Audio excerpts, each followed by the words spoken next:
Welcome to లాలన్నర్. ఈరోజు మనం interesting విషయం తీసుకుందాం. ఉద్యోగం లేని భర్తను ఎగతాళి చేయడమే క్రూరత్వం, కోర్టు కీలక తీర్పు. భార్యాభర్తల మధ్య చిన్న చిన్న విభేదాలు రావడం సహజం. కానీ అవేదో ఒకరోజు పెద్దగా మారి వారి మధ్య గొడవకు దారితీస్తాయి. అర్థం చేసుకునే ఓపిక కోల్పోయిన ప్రతిసారి గొడవలో పెడతాయి. సరిగ్గా మాట్లాడుకుంటే పరిష్కారమయ్యే చిన్న కారణాలే ఎన్నో జంటల విభేదాలకు, చివరికి విడాకులకు దారితీస్తున్నాయి. ఇలాంటి సంఘటనలు ఇటీవల జరిగింది. ఛత్తీస్గఢ్ హైకోర్టు ఇలాంటి ఒక కేసులో సంచలన తీర్పు వెలువరించింది. భర్తను ఉద్యోగం లేదని ఎగతాళి చేయడం మానసిక క్రూరత్వంగా పరిగణించి 52 ఏళ్ల లాయర్కు విడాకులు మంజూరు చేసింది. ఈ తీర్పు మన జీవితంలో సంబంధాలు, గౌరవం, ఒకరినొకరు అర్థం చేసుకోవడం ఎంత ముఖ్యమో మరోసారి గుర్తు చేస్తుంది.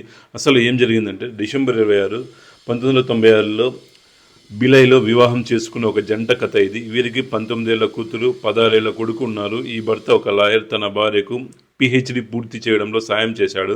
అంతేకాదు ఆమె ఒక స్కూల్ ప్రిన్సిపల్గా ఉద్యోగం సంపాదించేలా చేశాడు. కానీ ఇక్కడ ట్విస్ట్ ఉంది. కొన్ని సంవత్సరాల తర్వాత ఈ జంట మధ్య సమస్యలు మొదలయ్యాయి. చిన్న చిన్న విషయాల్లో గొడవలు పెరిగాయి. ముఖ్యంగా కోవిడ్ సమయంలో కోర్టులు మూతపడడంతో భర్త ఆదాయం ఆగిపోయింది. ఇలాంటి కష్టక్రమంలో భార్య ఆయనకు ఉద్యోగం లేనందుకు ఎగతాళి చేసింది. ఈ ఎగతాళి ఆయన్ను మానసికంగా ఎంతో బాధ కలిగించింది. 2020లో ఆగస్టులో ఒక వాగ్వాదం తర్వాత ఆమె తన కూతురితో కలిసి ఇంటి నుంచి వదిలి వెళ్ళిపోయింది. భర్త, కొడుకు ఆమెను తిరిగి రప్పించేందుకు ప్రయత్నించినా ఆమె తిరిగి రాలేదు. 2020 సెప్టెంబర్ 16 నుంచి విడిగా జీవిస్తున్నారు.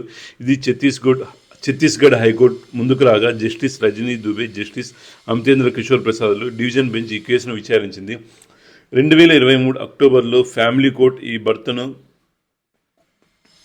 విడాకుల పిటిషన్ను తిరస్కరించింది. కానీ హైకోర్టు ఆ తీర్పును తిరిగి సమీక్షించి భర్తకు విడాకులు మంజూరు చేసింది. భర్త ఆర్థికంగా కష్టాలు ఉన్న సమయంలో ఆయన్ని ఎగతాళి చేయడం మానసికంగా క్రూరంగా పరిగణించింది. ఒకరినొకరు గౌరవించడం, అర్థం చేసుకోవడం సంబంధంలో చాలా ముఖ్యం. కానీ ఈ భార్య చేసిన ఎగతాళి ఆయన గౌరవాన్ని దెబ్బతీసిందని కోర్టు ప్రస్తావించింది. భార్య ఎలాంటి కారణం లేకుండా ఇంటిని వదిలి వెళ్ళిపోయింది. భర్త, కొడుకు ఆమెను తిరిగి రప్పించేందుకు ప్రయత్నించినా ఆమె రాలేదు. ఇది విడిపోవడంగా హిందూ మ్యారేజ్ యాక్ట్ 1955 కింద పరిగణించారు. ఈ జంట వివాహం పూర్తిగా బ్రేక్ డౌన్ అయిందని కోర్టు గుర్తించింది. భార్య కోర్టు విచారణకు కూడా హాజరు కాలేదు. ఇది ఆమె వివాహాన్ని కొనసాగించే ఉద్దేశం లేనట్టు చూపిస్తుంది. ఈ కారణాలతో కోర్టు భర్తకు విడాకులు మంజూరు చేసింది. ఒక జీవిత భాగస్వామి ప్రవర్తన మాటల ద్వారా లేదా అనవసర డిమాండ్ల ద్వారా మానసికంగా క్రూరత్వం చేస్తే అది విడాకులకు ఆధారమవుతుందని కోర్టు స్పష్టం చేసింది. ఈ తీర్పు మనకు కీలక విషయాలను గుర్తు చేస్తుంది. మొదటిది, సంబంధాల్లో ఒకరినొకరు గౌరవించడం చాలా ముఖ్యం. ఆర్థిక కష్టాలు, ఉద్యోగం లేని సమయంలో ఎవరికైనా రావచ్చు. అలాంటి సమయంలో జీవిత భాగస్వామి సపోర్ట్ చేయాలి, కానీ ఎగతాళి చేయకూడదు. రెండవది, వివాహం తర్వాత ఇద్దరి మధ్య అనుబంధం చాలా ప్రధానం.